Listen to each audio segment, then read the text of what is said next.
তাৰিখে আমাৰ দৰং জিলাৰ চিপাঝাৰত আজি বিভিন্ন গৰাখহনীয়া পীড়িত গৃহহীন মানুহ যুগ যুগ ধৰি তাত বসবাস কৰি আছিল। চৰকাৰে প্ৰকল্প স্থাপনৰ নামত এই প্ৰায় 800 পৰিয়ালক তেওঁলোকে যি অমানৱীয়ভাৱে উচ্ছেদ কৰিছে, এই কাৰ্যক আমি তীব্ৰভাৱে নিন্দা কৰিছোঁ, গৰিহণা দিছোঁ আৰু ৰাজ্যজুৰি আজি আমি মানৱ শৃংখল কাৰ্যসূচী ৰূপায়ণ কৰিছোঁ। আৰু অহা কাইলৈ আমি চিফ জাষ্টিছক আমি আমাৰ সংগঠনৰ ফালৰ পৰা অসমৰ বিভিন্ন জিলাৰ পৰা 50খনকৈ চিঠি আমি দিম, যাতে এই যে অসমত এই বিজেপি চৰকাৰখনে যি অমানৱীয়ভাৱে সংখ্যালঘুসকলক নিক্ষেপ কৰাৰ ষড়যন্ত্ৰৰে যে উচ্ছেদ অভিযান আৰম্ভ কৰিছে, মানৱতা উলংঘন কৰিছে বা মানৱ অধিকাৰ উলংঘন কৰিছে, এই কাৰ্যক বন্ধ হ'ব লাগে আৰু যিসকল পৰিয়াল এতিয়া উঠিছে তেওঁলোকক ক্ষতিপূৰণ দিব লাগে, তেওঁলোকক ভূমি দিব লাগে। এই দাবীৰে আমি এই কথাখিনি আমি চিফ জাষ্টিছক আমি লিখিত আকাৰে জনাম আৰু আশা কৰিম যে এই মানুহখিনি এটা ন্যায় পাব।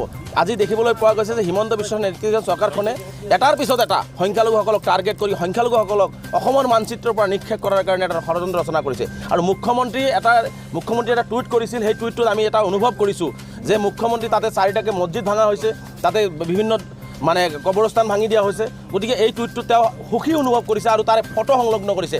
এইটোৱে স্পষ্টভাৱে বুজা যায় যে মুখ্যমন্ত্ৰী ডাঙৰীয়াই শান্তিৰ অসমখনত হিন্দু মুছলমান আমি সকলোৱে ঐক্যবদ্ধ থকা অসমখনক তেওঁ আচলতে সাম্প্ৰদায়িক বিষয়বস্তু বিয়পোৱাৰ কাৰণে তেওঁ নিজেই আচলতে দায়িত্ব লৈছে নেকি আমাৰ অনুভৱ হৈ আছে। গতিকে মুখ্যমন্ত্ৰীৰ পৰা কিন্তু অসম চৰকাৰৰ সেই দায়িত্ব কিন্তু চৰকাৰে লোৱা নাই। 500 নিবনুৱা যুৱক যুৱতীৰ দায়িত্ব লৈছে, তেওঁলোকে দায়িত্ব নলয়। গতিকে এইটো এটা হিটলাৰী শাসন। গতিকে হিটলাৰী শাসন ব্যৱস্থা বন্ধ হ'ব লাগে আৰু গণতন্ত্ৰৰ যিটো আমাৰ অন্য বস্ত্ৰৰ বাসস্থান, সংবিধানে দিয়া যি অধিকাৰ, সেই বাসস্থান আমাক দিয়াৰ কাৰণে অসম চৰকাৰক আমি দাবী উত্থাপন কৰিছোঁ, ভাৰত চৰকাৰক আমি দাবী উত্থাপন কৰিছোঁ।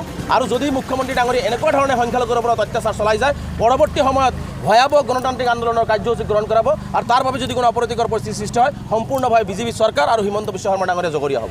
নিশ্চিতভাৱে আমি অসমত আন্দোলনৰ কাৰ্যসূচী ল'ম, আমি মানৱ অধিকাৰ আয়োগৰ কাষ চাপিম, আমি আইনৰ কাষ চাপিম আৰু আমি ৰাজপথত তীব্ৰভাৱে গণতান্ত্ৰিক আন্দোলনৰ কাৰ্যসূচী ল'ম। প্ৰয়োজনত আমি লাখ লাখ সংখ্যালঘু ৰাইজে নিজৰ অধিকাৰ পাবৰ কাৰণে আমি ৰাজপথত ওলাই আহিম। ঠিক আছে, থেংক ইউ।